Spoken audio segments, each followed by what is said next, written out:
好來，鄉親啊，繼續來看中聯獨遊的風波，繼續佇台中市議會炭燒。民進黨團質疑着市府欺詐中聯的態度消極，市長羅秀燕閣無愛道歉。議員閣來指控前一天野牌仔包圍着羅秀燕的時陣，互藍營集體暴力來壓殺。羅秀燕嘛回應講，伊佇個議會嘛遭受到議員的暴力。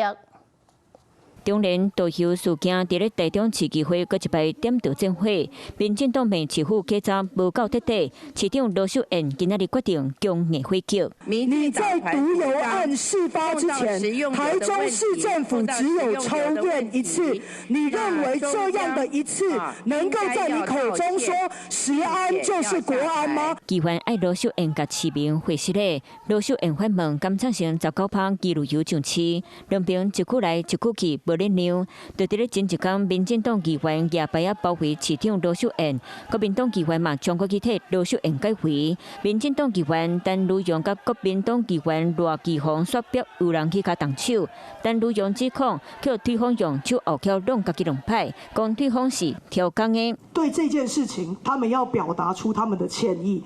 我們在議場所遭受到的攻擊，所遭受到的暴力對待，所遭受到的性騷擾。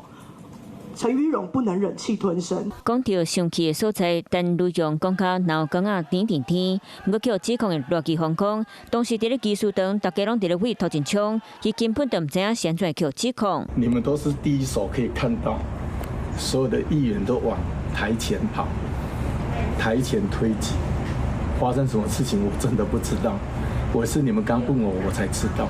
民進黨議員愛羅秀燕管議會內底的人去甲動手，羅秀燕回嗆，家己嘛拄到議員的暴力。透早台中市議會大家攏大家脾氣攏真歹。